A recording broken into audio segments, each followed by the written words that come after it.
Good morning students. आज हम बसंत भाग 3 से पार्ट 10 कामचोर कहानी पढ़ेंगे। ये कहानी हास्य व्यंग प्रधान है। इस कहानी का कथानक एक समृद्ध परिवार के बच्चों द्वारा किए गए ऊधमों से जुड़ा हुआ है। ऊधम यानी शरारत, शैतानियाँ। इस परिवार के बच्चों द्वारा कोई काम न करवाए जाने से वे क्या हो गए हैं? आलसी हो गए हैं। उनके सारे कार्य नौकरों के द्वारा किए जाते हैं। वो इतने आलसी हो गए हैं कि वे उठकर पानी तक नहीं पी सकते। उनकी इसी मानसिकता को देखकर घर से नौकरों को निकालने का निर्णय लिया गया ताकि बच्चे कामचोरी से बच सके। कामचोर यानी काम से जी चुराने वाला। बड़ी देर के बाद विवाद के बाद यह तय हुआ, वाद विवाद यानी आपसी बहस के द्वारा हुआ, ये तय हुआ यानी यह निर्णय हुआ कि सचमुच नौकरों को निकाल दिया जाए। आखिर ये मोटे मोटे किस काम के हैं? हिलकर पानी नहीं पीते। इन्हें अपना काम खुद करने की आदत होनी चाहिए। कामचोर कहीं के। लेखक ने मोटे मोटे शब्द किनके लिए प्रयुक्त किया है? घर के बच्चों के लिए, जो घर में खाने पीने के अलावा कोई काम नहीं करते हैं और वो सारे दिन ऊधम मचाते रहते हैं।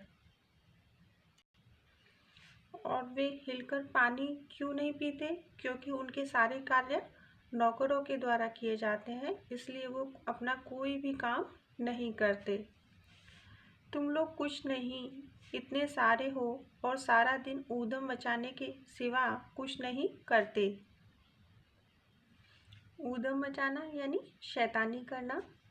और सचमुच हमें ख्याल आया कि हम आखिर काम क्यों नहीं करते।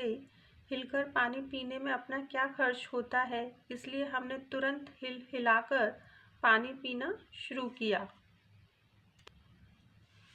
हिलने में धक्के भी लग जाते और हम किसी के दबेल तो थे नहीं कि दबेल यानी किसी से दबने वाले कि कोई धक्का दे तो सह जाएं। लीजिए, पानी के मटकों के पास ही घमासान युद्ध हो गया, यानी जबरदस्त युद्ध हो गया। सुराहियाँ उधर लुढ़की, मटके इधर गए, कपड़े भीगे सो अलग। यह भला काम करेंगे? अम्मा ने निश्चय किया। करेंगे कैसे नहीं? देखो जी, जो काम नहीं करेगा उसे रात का खाना हरगिज नहीं मिलेगा, समझे? हरगिज यानी किसी भी हालत में। यह लीजिए, बिल्कुल शाही फरमान जारी हो रहे हैं। शाही फरमान यानी राजज्ञा की जैसा। हम काम करने को तैयार हैं, काम बताए जाए। हमने दुहाई दी। बहुत से काम हैं जो तुम कर सकते हो। मिसाल के लिए, यह दरी कितनी मैली हो रही है। मिसाल के तौर पर यानी उदाहरण कायम करने के लिए, आंगन में कितना कूड़ा पड़ा है। पेड़ों में पानी देना है। और भाई, मुफ्त हो तो यह काम करवाए नहीं जाएंगे। तुम सबको तनख्वाह भी मिलेगी। मुफ्त में यानी बिना पैसों के, तनख्वाह यानी वेतन। अब्बा मियाँ ने कुछ काम बताए और दूसरे कामों का हवाला भी दिया। मालिक को तनख्वाह मिलती है। अगर सब बच्चे मिलकर पानी डालें तो हे खुदा के लिए, नहीं, घर में बाढ़ आ जाएगी। अम्मा ने याचना की। फिर भी तनख्वाह के सपने देखते हुए हम लोग काम पर तुल गए। एक दिन फर्शी दरी पर बहुत से बच्चे जुट गए और चारों ओर से कोने पकड़कर झटकना शुरू किया। दो चार ने लकड़ियाँ लेकर धुआंधार पिटाई शुरू कर दी। सारा घर धूल से अट गया। खांसते खांसते सब बेदम हो गए।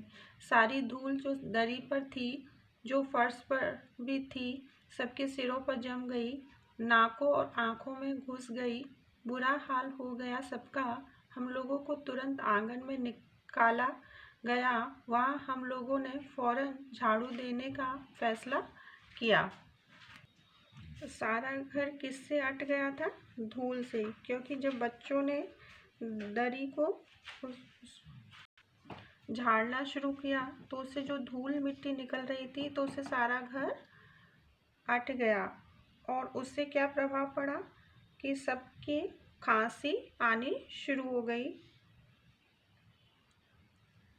झाड़ू क्योंकि एक थी और तनख्वाह लेने वाले उम्मीदवार बहुत, इसलिए क्षण भर में झाड़ू के पुर्जे उड़ गए। जितनी सीखें उसके हाथ में पड़ी वह उनसे ही उल्टे सीधे हाथ मारने लगा।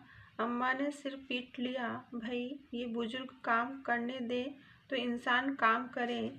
जब जरा जरा सी बात पर टोकने लगे तो बस हो चुका काम।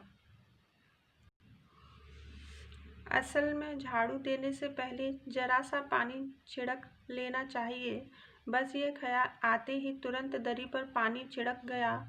एक तो वैसे ही धूल से अटी हुई थी, पानी पड़ते ही सारी धूल कीचड़ बन गई। अब सब आंगन से भी निकाले गए। तय हुआ कि पेड़ों को पानी दिया जाए। बस सारे घर की बाल्टियाँ, लोटे, तसले, भगोने, पतलियाँ लूट ली गई। जिन्हें ये चीज़ें भी न मिली वे डोंगे, कटोरे और गिलास ही ले भागे। अब सब लोग नल पर टूट पड़े। यहाँ भी घमासान मची कि क्या मजाल जो एक बूंद पानी भी किसी के बर्तन में आ सके। ठूसम ठास यानी बिल्कुल भरा हुआ। किसी बाल्टी पर पतीला और पतीले पर लोटा और भगोने और डोंगे। पहले तो धक्के चले और फिर कुहनियाँ, उसके बाद बर्तन। फौरन बड़े भाइयों, बहनों, मामुओं और दमदार मौसियों, फूफियों के कुमक भेजी गई। फौज मैदान में हथियार फेंक कर पीठ दिखा गई। यानी इन बच्चों ने पहले कभी भी कोई काम नहीं किया था। वो तो सिर्फ अपने वेतन के स्वार्थवश काम करने की कोशिश कर रहे थे। उन्हें काम का कोई भी तरीका नहीं आता था, इसलिए वो जो भी काम करते थे वो उनका बिगड़ जाता था। इस झींगा मुश्ती में कुछ बच्चे कीचड़, झींगा मुश्ती यानी धक्का मुक्की, बच्चे कीचड़ में लथपथ हो गए। जिन्हें नहलाकर कपड़े बदलवाने के लिए नौकरों की वर्तमान संख्या काफ़ी नहीं थी। पास के बंगलों से नौकर आए और 4 आना प्रति बच्चा के हिसाब से नहलवाए गए। हम लोग कायल हो गए कि सचमुच यह सफाई का काम अपने बस की बात नहीं और ना पेड़ों की देखभाल हमसे हो सकती है। कम से कम मुर्गियां ही बंद कर दे।